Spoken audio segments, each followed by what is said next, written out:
Hello friends, how are you? You all are most welcome in my YouTube channel. आप सभी का मेरे YouTube channel में बहुत बहुत स्वागत है। As you all know that I am here again and my biggest motive to make you perfect in English language.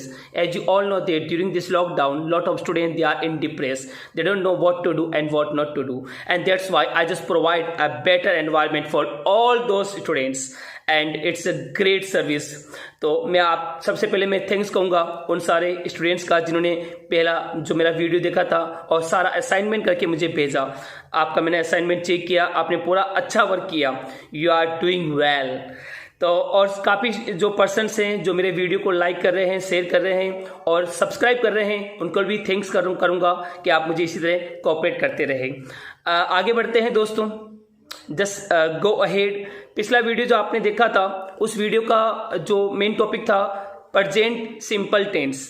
जो मेरा सीक्वेंस चल रहा है टेंस के ऊपर मैं आपको वीडियो लेके आ रहा हूं और हम सीख रहे हैं टेंस को बिल्कुल आसान तरीके से, कि आसान तरीके से टेंस को कैसे सीखें। तो मेरा जो पढ़ाने का जो तरीका है बिल्कुल आसान है, इजी है, ताकि आप इसको अच्छी तरह समझेंगे, आप अच्छी तरह इंग्लिश को समझ पाएंगे।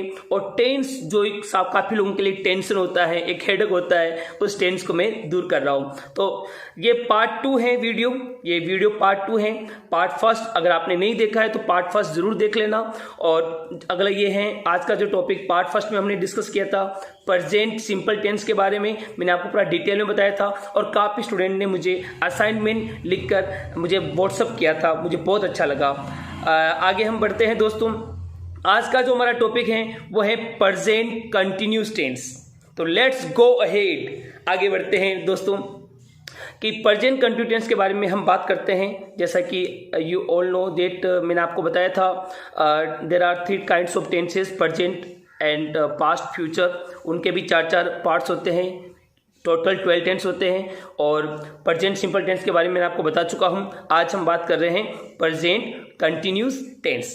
तो सबसे पहले हम आगे बढ़ते हैं आइडेंटिफिकेशन।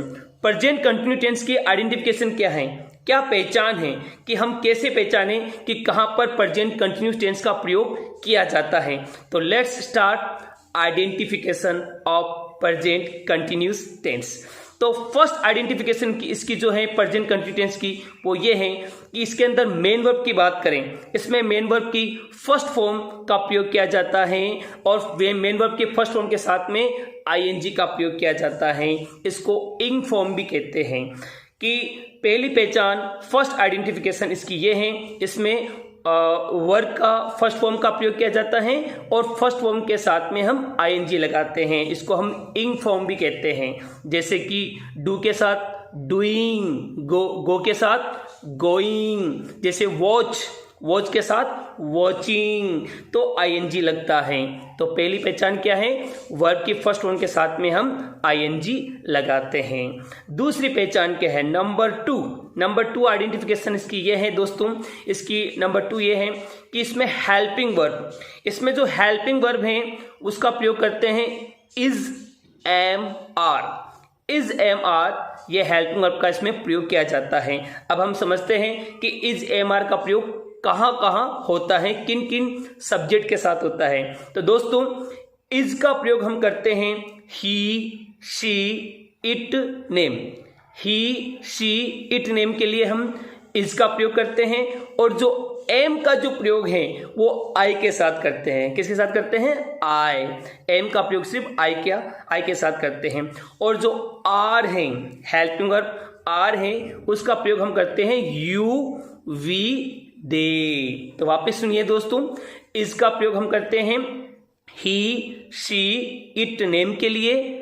एम का प्रयोग हम करते हैं आई के लिए। और आर का प्रयोग जो हम करते हैं वो हम करते हैं यू, वी, दे के लिए। तो आगे बढ़ते हैं दोस्तों, ये तो भी इसकी पहचान, लेकिन इसकी तीसरी पहचान एक और है। तीसरी पहचान इसकी ये है, क्योंकि हम हिंदी भाषी लोग हैं तो इसमें हिंदी वाक्यों के अंत में, तीसरी पहचान ये है, हिंदी वाक्यों के अंत में रहा है, रही हैं और रहे हैं इसका प्रयोग होता है। जो भी वाक्य कंटिन्यूज में है, जो भी चल रहा है, जैसे कि मैं अंग्रेजी पढ़ा रहा हूं, तो ये क्या है, कंटिन्यूज है। लास्ट में क्या आ रहा है, रहा हूं, I am teaching English. Okay, तो यहाँ पर टीच के साथ आईएनजी लग गया।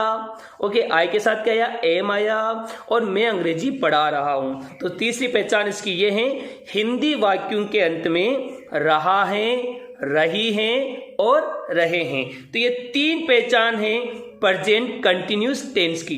वापिस समझिए दोस्तों, पहली पहचान है कि मेन वर्ब की फर्स्ट फॉर्म के साथ हम आईएनजी लगाते हैं। दूसरी पहचान क्या है, हेल्पिंग वर्ब का प्रयोग करते हैं, इज, एम, आर। ओके, और तीसरी पहचान क्या है, हिंदी वाक्यों के अंत में रहा है, रही हैं और रहे हैं इत्यादि आता है।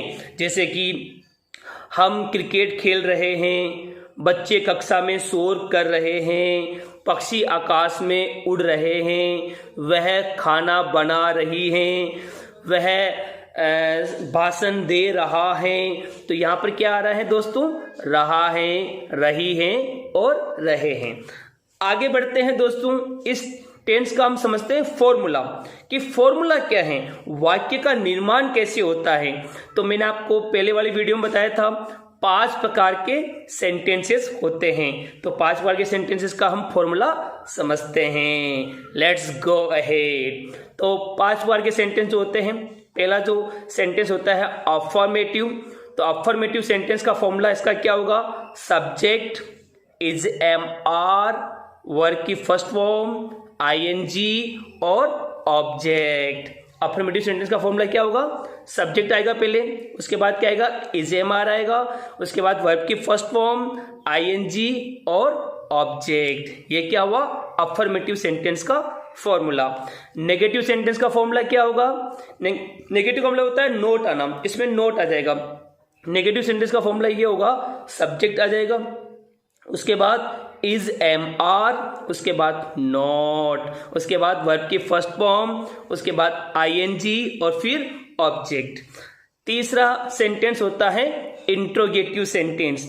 तो इंट्रोगेटिव सेंटेंस का फॉर्मूला क्या होगा, इंट्रोगेटिव सेंटेंस में हेल्पिंग वर्ब सबसे पहले आ जाती हैं। तो इज, एम, आर पहले आ जाएगा, इज, एम, आर पहले आ जाएगा, उसके बाद क्या आएगा, सब्जेक्ट, उसके बाद वर्ब की फर्स्ट फॉर्म, उसके बाद आईएनजी, ऑब्जेक्ट, उसके बाद क्वेश्चन मार्क। ये होता है इंट्रोगेटिव सेंटेंस का फॉर्मूला, वाक्य बनाने का तरीका।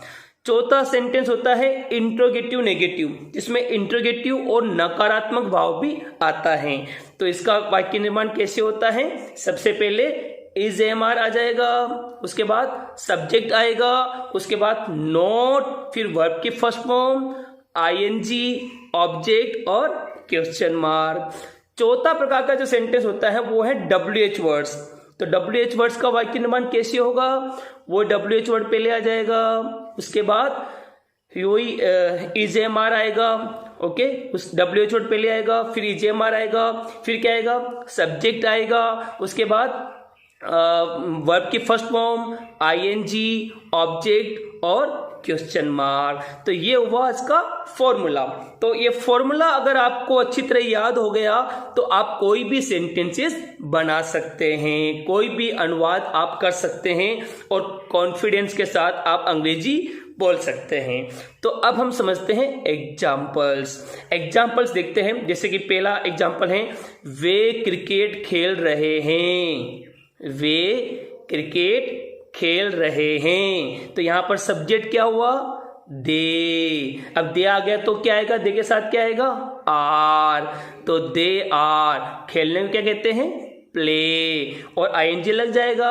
ऑब्जेक्ट क्या हुआ, क्रिकेट। तो दे आर प्लेइंग क्रिकेट, वे क्रिकेट खेल रहे हैं। इसका नेगेटिव सेंटेंस क्या बनेगा, वे क्रिकेट नहीं खेल रहे हैं। तो they are not playing cricket. Interrogative sentence की बात करें, क्या वे क्रिकेट खेल रहे हैं, are they playing cricket. Last में क्वेश्चन मार्क लगेगा, आर दे प्लेइंग क्रिकेट, क्या वे क्रिकेट खेल रहे हैं। और चौथे प्रकार का सेंटेंस है इंट्रोगेटिव नेगेटिव, क्या वे क्रिकेट नहीं खेल रहे हैं, are they not playing cricket.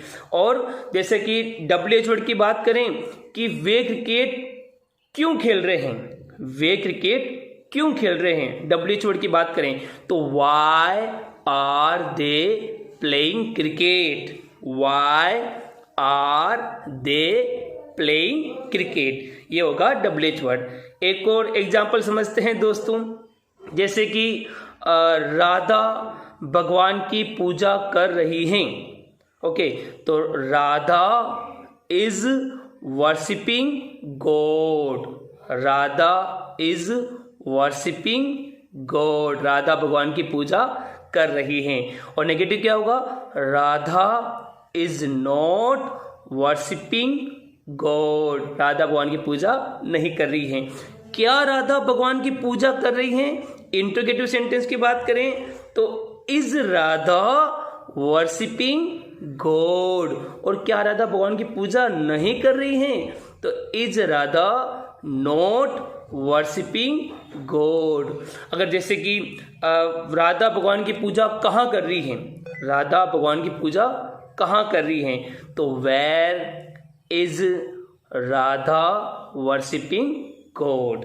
Okay, जैसे कि हम बात करें मैं कार चला रहा हूँ, मैं कार चला रहा हूँ तो I am driving car, I am driving car, मैं कार चला रहा हूँ। नेगेटिव क्या होगा, I am not driving car, मैं कार नहीं चला रहा हूँ। क्या मैं कार चला रहा हूँ, एम आई ड्राइविंग कार और am I not driving car. तो ये सेंटेंस हम बना सकते हैं, जैसे कि मैं कार कैसे चला रहा हूँ, WH वर्ड की बात करें तो how am I driving car, कि मैं कार कैसे चला रहा हूँ। तो ये आपने देखा, हिंदी से हम इंग्लिश आसानी से बना सकते हैं प्रेजेंट कंटिन्यूस टेंस के। तो दोस्तों अब सारे वाक्य तो मैं नहीं बना के बताऊंगा क्योंकि इंग्लिश आपको सीखनी है। तो अब मेरे स्क्रीन पर जो भी सेंटेंस आ रहे हैं, जो मैं आपको सेंटेंसेस हिंदी वाक्य दे रहा हूं, उसका इंग्लिश ट्रांसलेशन आपको मुझे भेजना है। जो मेरा मोबाइल नंबर है उसके व्हाट्सएप पे भेज सकते हैं या फिर आप कमेंट्स बॉक्स में भी लिख के भेज सकते हैं। पहले वाली वीडियो को भी देखकर काफ़ी स्टूडेंट ने मुझे व्हाट्सएप पे भेजा था, मैंने चेक किया और आपकी गलतियों को सुधारा मैंने। तो आप मुझे ये सारे हिंदी का इंग्लिश अनुवाद आप मुझे भेज सकते हैं। और आज का वीडियो जो मेरा था प्रेजेंट कंटिन्यूस टेंस के ऊपर था, मैंने आपको प्रेजेंट कंटिन्यूस टेंस के बारे में पूरा डिटेल में समझाया है और आपको अच्छी तरह समझ में आ गया है। अगला जो मेरा वीडियो है वो है प्रेजेंट परफेक्ट टेंस के ऊपर। अभी मेरा सीक्वेंस चल रहा है टेंस के ऊपर कि मैं आपको टेंस के बारे में अच्छी तरह पढ़ा पाऊंगा, आपको अच्छी तरह समझा पाऊंगा कि आप अच्छी तरह टेंस को समझ पाएंगे। और अगला जो मेरा वीडियो आने वाला है वो प्रेजेंट परफेक्ट टेंस के ऊपर आएगा। तो ये जो सेंटेंस है इसका आप अंग्रेजी में अनुवाद करके मुझे जरूर भेजें, इसकी प्रैक्टिस करें। और thanks for watching my video, keep watching it and thanks a lot. अगर आपने सब्सक्राइब नहीं किया है तो चैनल को जरूर सब्सक्राइब करें और बेल आइकॉन को प्रेस करना मत भूलना, तभी आपको नोटिफिकेशन मिल पाएगा। तो thanks a lot, bye bye, enjoy.